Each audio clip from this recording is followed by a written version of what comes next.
Assalamualaikum warahmatullahi wabarakatuh. Apa kabar sahabat Uhuwah Islamiyah? Semoga tetap dalam lindungan Allah Subhanahu wa taala serta dilancarkan segala urusan-urusan kita. Pada video pembahasan kali ini, saya akan merespon tanggapan channel Reliologi yang menyanggah video saya. Dan untuk para pemirsa yang ingin mendukung atau mensupport kegiatan Esa, link saya sertakan di kolom deskripsi. Atas dukungan dan doanya, Esa mengucapkan banyak-banyak terima kasih. Semoga Allah membalasnya dengan berlipat-lipat. Amin. Nah, bagaimana videonya?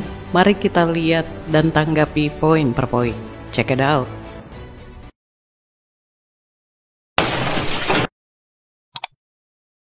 Video yang dia reaksi video yang dia coba untuk bantah informasinya itu adalah video yang saya beri judul itu beberapa waktu yang lalu itu tentang nihilnya bukti arkeologi dari Al-Quran ya. Bapak Ibu bisa melihat di sini. Nah, dia mencoba untuk mereview video ini dan dia mengajukan beberapa bukti arkeologis Al-Quran itu. Pertama, dia mencoba untuk membawa dengan menyodorkan, ya, ini dia mencoba untuk membahas itu, dia menyodorkan ke saya tentang folio Al-Quran yang Hijazi ya, yang katanya itu berusia 1300 tahun. Itu adalah bukti arkeologi Al-Quran. Pertama, Esa Rafflesia, saya tidak mempermasalahkan itu. Bukan itu yang saya bahas dalam video itu, bukan. Ya, itu dulu yang kamu harus pahami. Tapi nanti kita akan lihat apakah manuskrip Al-Quran Hijazi itu mendukung klaim Islam atau justru akan membawa masalah baru bagimu untuk memberi penjelasan tambahan kepada Muslim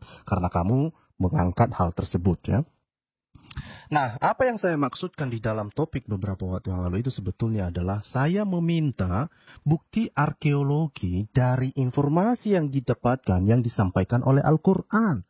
Setelah melihat sanggahan si Scott ini, lagi-lagi saya geleng-geleng kepala. Kenapa seperti itu? Si Scott mengatakan bahwa Esa keliru dalam menyodorkan bukti dan memahami apa yang Scott maksudkan.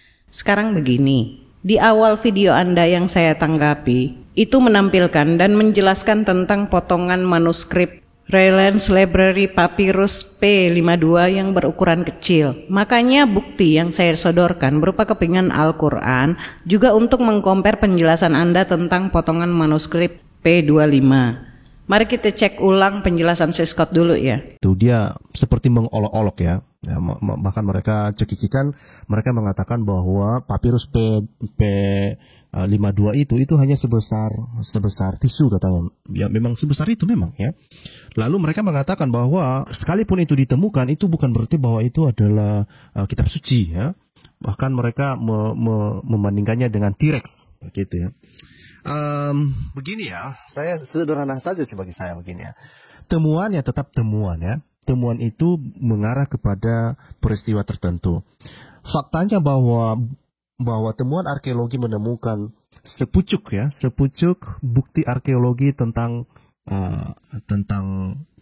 kitabnya orang Kristen ya, yang P52 itu ya, itu yang ada potongan Injil Yohanes ya, itu adalah sesuatu fakta yang tidak bisa dibantahkan ya. Dan beberapa penelitian sebelumnya sebenarnya itu sangat signifikan ya. Kalau kita lihat sebetulnya signifikansi dari potongan atau folio P52 itu signifikansinya itu adalah karena beberapa manuskrip yang lain itu diperkirakan jauh lebih diperkirakan itu sekitar abad kedua atau abad kedua, abad ketiga ya. Nah, jadi sangat wajar ketika saya menyodorkan kepingan lembaran Al-Quran yang langka dari abad ke-7 saat ini masih utuh dan tersimpan di Departemen Seni Islam Kristi. Antara potongan manuskrip P25 dan kepingan lembaran Al-Quran ini kan sama-sama penemuan, sehingga para pakar dan ahli dapat mengetahui atau memperkirakan berasal dari tahun berapa dengan uji C14 dan lain sebagainya melalui penelitian, kan gitu. Nih rencana Scott mau kabur rupanya nih. Kemudian Anda melanjutkan lagi dengan penjelasan Anda dengan mengatakan bahwa para sejarawan mau menggunakan kitab Injil sebagai bagian dari penelusuran sejarah. Penjelasan Anda ini sebetulnya wajar dan saya tidak ada masalah dengan itu.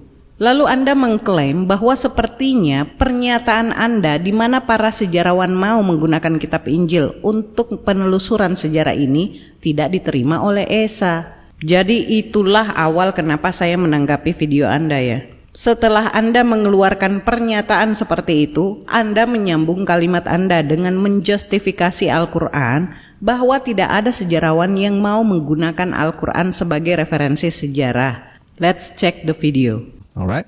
Dan menariknya adalah para sejarawan, baik itu sejarawan Kristen maupun non-Kristen itu mau menggunakan kitab Injil sebagai bagian dari penelusuran sejarah. Ya, itu yang menarik ya. Berbeda dengan Al-Quran misalnya, tidak ada historian, tidak ada sejarawan yang mau menggunakan Al-Quran sebagai referensi untuk menelusuri sejarah, ya, tidak ada. Ya.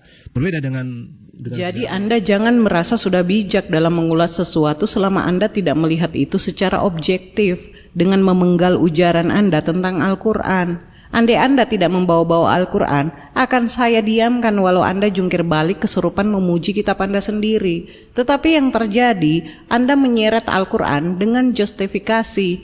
Mau tidak mau, ini kewajiban ESA membela keyakinan umat Islam. Dan tanpa malu, Anda menganggap ESA mencoba keberuntungan. Keberuntungan model apa yang Anda maksud? Lucu Anda ini. Sekarang begini. Hampir semua kitab dari sebuah keyakinan itu mengandung sebuah sejarah. Mungkin itu dilihat dari tokoh-tokoh yang ada dalam kitab. Peradaban mereka seperti apa saat itu, peristiwa apa yang terjadi di saat itu, dan lain sebagainya. Dan tentunya jika berbicara tentang bukti sejarah arkeologi yang ada kaitannya dengan apa yang disebutkan dalam kitab agama, tentu ini adalah sebuah pembuktian bahwa apa yang dikatakan, diceritakan atau diinformasikan di dalam kitab suci tersebut benar adanya. Perlu saya sedikit menjabarkan hal ini agar si Scott paham dan tidak memakai sudut pandang keyakinannya dalam pernyataannya mengenai kitabnya yang sering menjadi bagian penelusuran sejarah, seolah-olah kitab agama lain tidak ada dalam hal itu. Kalau kitab si Scott ini kan 11-12 dengan buku sejarah dan geografi. Sampai para peneliti menemukan bahwa Herodes ternyata memiliki hobi berkebun. Ada beberapa poin yang perlu kita pahami jika berbicara tentang Al-Quran, yaitu Al-Quran diturunkan dan dilestarikan dalam bentuk oral atau hafalan sejak zaman Rasulullah SAW sampai generasi ke generasi, alias tidak mengacu kepada teks atau manuskrip. Karena manuskrip yang ditemukan baik dalam kondisi utuh atau hanya segede jempol, hal itu hanya merupakan sebuah bukti dari yang menulisnya, seperti dating, usia, dan lain-lain. Bukan begitu, Bro Scott? Seperti yang Anda katakan di awal video Anda yang terdahulu. Tetapi, apakah bukti itu dapat menjadi kebenaran? Saya katakan ya, itu bukti kebenaran. Tapi, kebenaran bahwa tulisan dan lembaran yang ditemukan adalah di masanya atau di abadnya lah. Dan mereka tidak berhenti di situ saja. Para peneliti khususnya dalam bidang biblikal harus menerapkan rumus 5W plus 1H. Makanya memunculkan banyak polemik. Akhirnya apa yang terjadi? Yang terjadi adalah adanya varian teks dan critical text. Setiap varian yang beragam dengan yang tidak harus diklasifikasikan atau dikelompokkan, kemudian dibagi lagi, dan seterusnya. Makanya ada manuskrip atau potongan yang tidak dijadikan acuan alias tidak dipakai. Apakah itu membuat Anda bangga karena Alkitab memiliki sangat banyak manuskrip, bahkan sampai ratusan bahkan ribuan? Sangat-sangat berbeda dengan Al-Quran yang dasarnya oral atau hafalan dan dilestarikan dengan sistem mu'arradah. Poin berikutnya yang perlu dipahami dari Al-Quran adalah selain isinya menyangkut keimanan, juga dapat dikatakan sebagai dokumen sejarah walaupun tidak secara detail.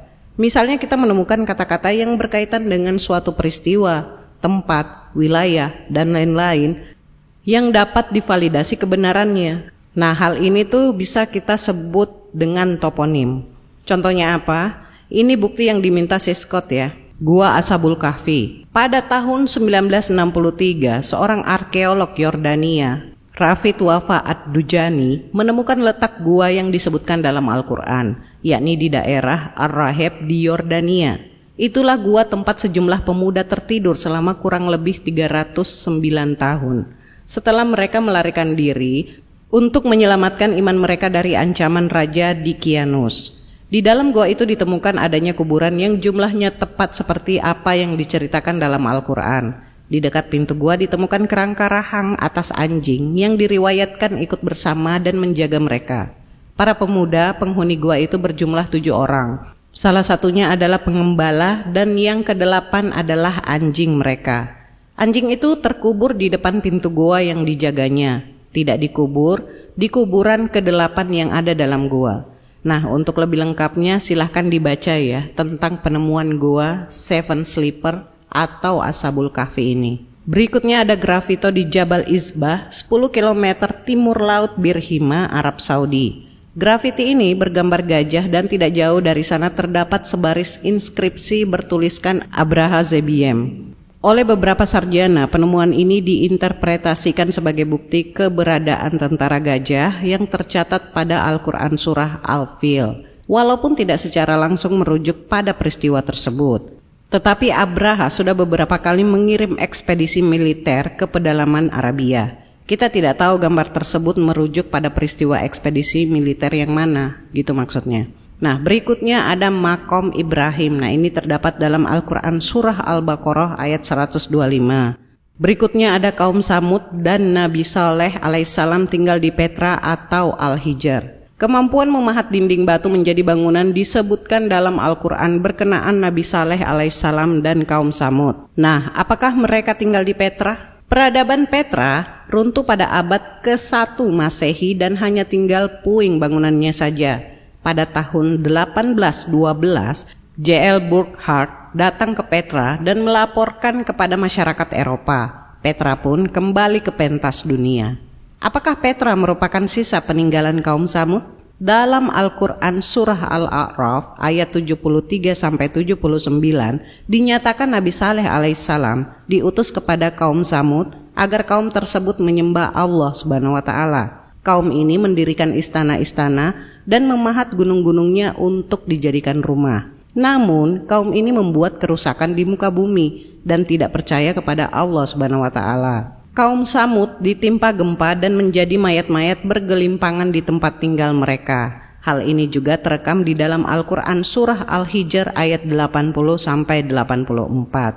Berikutnya ada Sail Al-Arim atau bocornya dam Marib di Yaman yang mengakibatkan kehancuran sistem agrikultur masyarakat setempat. Peristiwa ini disebut pada Al-Quran Surah As-Saba ayat 15-17. Nah, catatan terakhir mengenai perbaikan dam ini ditemukan tidak jauh dari dinding dam dan bertanggal 658 Masehi. Di prasasti tersebut, Abraham mencatat proses perbaikan dam yang dimulai sebelum bulan Zulhilatan dan berakhir pada akhir bulan Zulhilatan. Sebetulnya ada banyak kalau dilihat dari penemuan segi arkeologi yang berkaitan dengan informasi yang terdapat dalam Al-Quran. Tapi poin sebenarnya bukan berapa banyak jumlah buktinya, karena hal tersebut merupakan penemuan. Dalam bidang arkeologi harus mengutamakan objek sebagai data, bisa berupa prasasti, artefak, benda-benda peninggalan, atau situs peninggalan, inskripsi, wilayah atau daerah, dan lain sebagainya. Begitu juga halnya dengan bukti arkeologi yang juga diinformasikan oleh Alkitab. Oke, lanjut lagi ya. Nah, apakah kalian mau lihat kekeliruan si Scott yang fatal? Mau lihat sejauh mana pemahaman dan ilmu yang dimilikinya? Mari kita lihat dulu video si Scott yang menyanggah saya ya. Tentunya adalah untuk mendukung tentang bukti arkeologi Al-Quran. Nah, pada tahun 610, Kekaisaran Sasania Persia mengalahkan Romawi dan merebut Palestina. 5 tahun kemudian, Romawi kembali mengambil alih Palestina dan umat Kristen menghancurkan bait suci yang belum selesai pembangunannya dan menjadikan tempat itu sebagai tempat pembuangan sampah. Perhatikan, penjelasan berikut ini yang menjadi alasan mengapa Masjidil Aqsa, khususnya Dome of the Rock, tidak dijadikan tempat suci pertama dan menjadi tempat. Nah, ini perhatikan apa yang dia sampaikan ya. Dia merasa bahwa the Dome of the Rock ini belum selesai pembangunannya dan itu sudah ada sejak 610, sebelum 610 itu sudah ada, katanya begitu ya. Oke, mari kita. Nah, dari video penjelasan saya, si Scott menyimpulkan kalau saya mengatakan bahwa the Dome of the Rock belum selesai pembangunannya. Ini sempat membuat saya nahan ketawa. Kenapa? Coba deh Bro Scott, Anda telah lagi perkataan saya dalam video saya. Yang saya katakan dan maksudkan itu bukan the Dome of the Rock, tapi bait suci. Astagfirullahalazim. Kita lihat aja deh untuk pembuktiannya. Dewa Jupiter di reruntuhan bait suci kedua. Pada masa Kaisar Konstantinus yang Agung, agama Kristen telah menjadi agama resmi Romawi dan kuil dewa Jupiter yang berdiri di Bukit Bait diruntuhkan setelah Konsili Nisea pertama. Pada masa itu, gereja Makam Kudus dibangun pada tahun 320, tetapi Bukit Bait cenderung diabaikan. Nah, pada tahun 610, Kekaisaran Sasania Persia mengalahkan Romawi dan merebut Palestina. 5 tahun kemudian, Romawi kembali mengambil alih Palestina dan umat Kristen menghancurkan bait suci yang belum selesai pembangunannya dan menjadikan tempat itu sebagai tempat pembuangan sampah. Nah, jadi jelas ya, yang saya uraikan adalah bait suci, bukan Dome of the Rock. Selanjutnya mari kita lihat lagi pernyataan si Scott dalam membantah video saya yang mengklaim bahwa Esa gagal maning. Suci ketiga umat Islam. Di masa kekhalifahan, kepemimpinan Yerusalem diambil alih oleh umat Islam pada tahun 638 Masehi pada masa pemerintahan Khalifah Umar bin Khattab. Patriark Gereja Makam Kudus, Sopranius, menyerahkan kota itu selepas kepungan yang singkat. Dia bilang bahwa Masjidil Al-Aqsa sudah ada pada tahun 638. Itu yang dia bilangnya. Nah, sesederhana itu sebetulnya, dan dia menyinggung tentang The Dome of the Rock ini ya, dan dia mengatakan bahwa di dalam The Dome of the Rock itu mereka percaya bahwa di dalamnya itu ada jejak kaki Muhammad di dalam The Dome of the Rock itu. Oke. Ya, oke, mari kita lihat kalau begitu Ezra Rafflesia. Lihat ini Ezra Rafflesia. Lihat ini coy. Janganlah mendungukan diri. Lihat itu, apa yang ada di sebelah kiri itu? Sebelah kanan. Sebelah kanan itu adalah The Dome of the Rock. Kapan itu dibangun The Dome of the Rock? 691. Kemudian tadi kamu menyinggung tentang Masjidil Al-Aqsa atau Masjid Al-Aqsa. Kamu mengatakan bahwa, ini, coba ini ya. Dia mengatakan bahwa Sayyidina Umar itu memasuki Masjid Al-Aqsa pada tahun 638 coy. Ngeri nih. Ngeri. Tapi apa yang terjadi ketika kita telusuri ini? Rupanya nggak kayak gitu. Masjidil Al-Aqsa ini baru dibangun pada tahun 710. Nggak nyambung. Makanya... Baik, mari kita luruskan ketidakpahaman si Scott ini yang membuktikan bahwa ilmu yang dia miliki serta daya tangkap yang sangat minus dalam menelaah sesuatu. Nah, di masa kekhalifahan, kepemimpinan Yerusalem diambil alih oleh umat Islam pada tahun 638 Masehi pada masa pemerintahan Khalifah Umar bin Khattab. Si Scott mengatakan bahwa Esa telah mendungukan diri karena Masjid Al-Aqsa atau Masjid Al-Qibli dibangun pada tahun 710 Masehi, sedangkan Yerusalem diambil alih oleh kepemimpinan Umar itu tahun 638 Masehi, dan Esa mengatakan dalam video bahwa Umar bin Khattab memasuki Masjid Al-Aqsa dengan berjalan. Ini nggak nyambung tahunnya.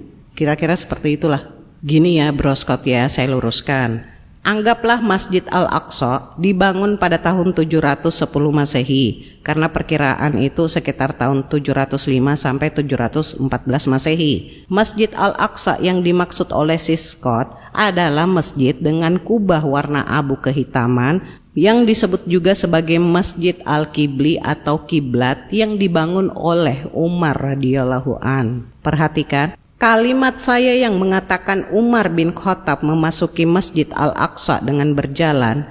Ini bukanlah Masjid Al-Aqsa atau Masjid Al-Qibli, tapi Masjid Al-Aqsa dalam pengertian kompleks atau wilayah Masjid Al-Aqsa. Masjidil Aqsa atau Masjid Al-Aqsa atau Baitul Maqdis atau Bait Suci atau Al-Haram Asy-Syarif adalah nama sebuah kompleks seluas 144.000 meter persegi yang berada di kota lama Yerusalem.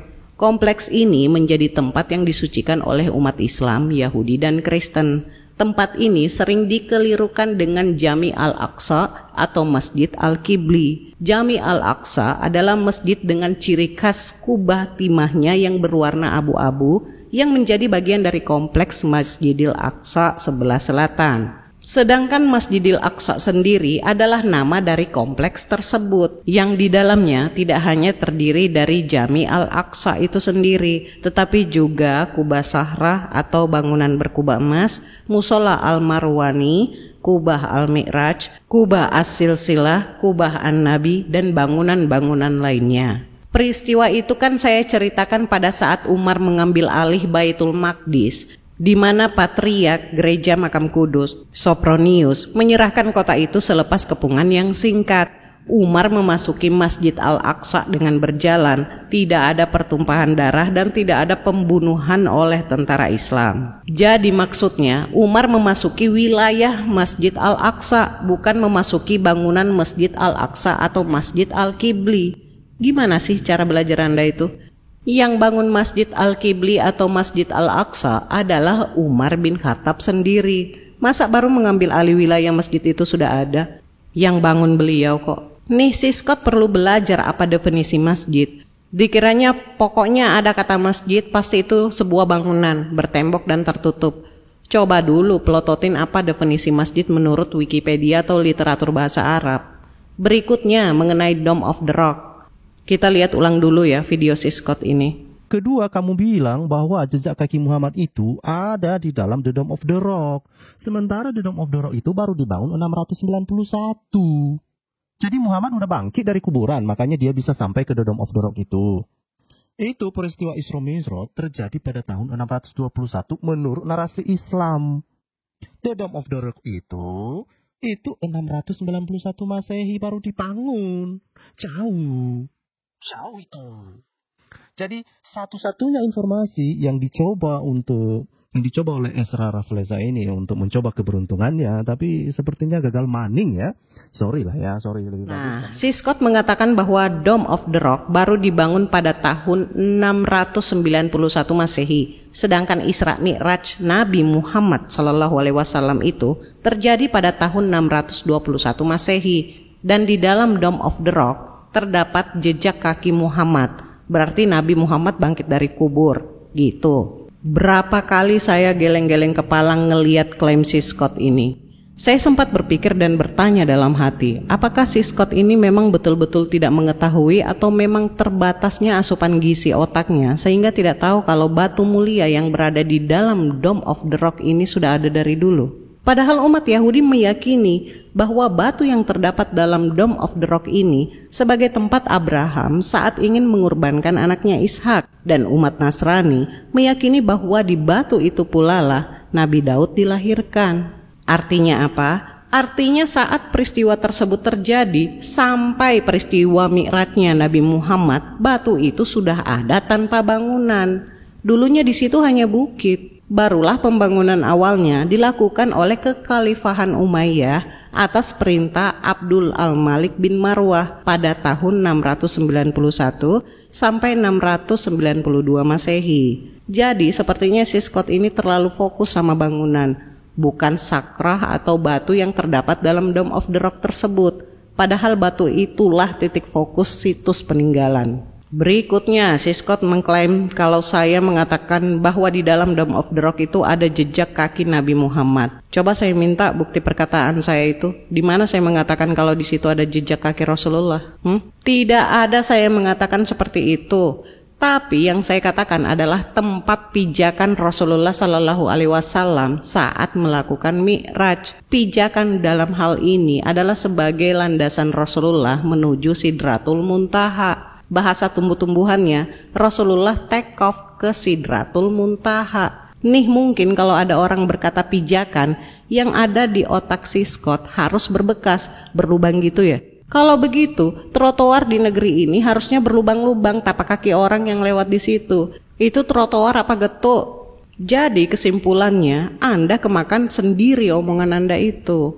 Pemahaman model gini yang dulu nantang Ustadz Menahem Ali mau debat. Belajar dulu lah, lebih giat lagi ya. Kalau perlu, gimana kalau saya nantang Anda untuk dialog offline secara akademis satu meja dan disiarkan live? Nggak perlu Pak Ali. Biar Anda bisa menampilkan wujud Anda dan saya juga menampilkan wujud saya tanpa dibantu Google. Adil kan? Kalau takut, beradu argumen secara monolog akan saya jabanin. Anda tidak perlu khawatir, setiap statement yang Esa keluarkan bisa dipertanggungjawabkan. Anda perlu belajar banyak dari Gracia Pelo yang kelabakan, Deki Gadas yang babak belur, Luis Prasetyo yang terbungkam sampai detik ini, apalagi seorang Didit Yuli yang langsung nyungsep begitu adu argumen, dan masih banyak lagi yang alergi menanggapi statement Esa. Apa Scott mau mencoba keberuntungan? Cukup itu dululah yang saya tanggapi, karena mengingat durasi kepanjangan, setelah Anda bantah video saya ini dengan ilmu pengetahuan newsroom Anda itu, baru saya akan menanggapi lagi. Itu pun kalau si Scott alias religiologi punya nyali. Saya rasa cukup ya, kebenaran hanya milik Allah, Esa hanya menyampaikan apa yang menjadi hak Allah untuk menjadikan manusia sebagai hambanya. Silakan pemirsa yang menilainya ya. Dan quote untuk kali ini adalah, tahu apa yang ditanyakan istri kafir bodoh saat konsultasi ke dokter kandungan? Kira-kira begini, dok, biar anak nggak mirip bapaknya gimana ya? Akhirul kalam, semoga ada hikmah dan pembelajaran yang bisa kita petik. Kurang lebihnya mohon dimaafkan. Akhir kata, maha benar Allah dengan segala firman-Nya. Allahumma sholli ala Sayyidina Muhammad. Wassalamualaikum warahmatullahi wabarakatuh.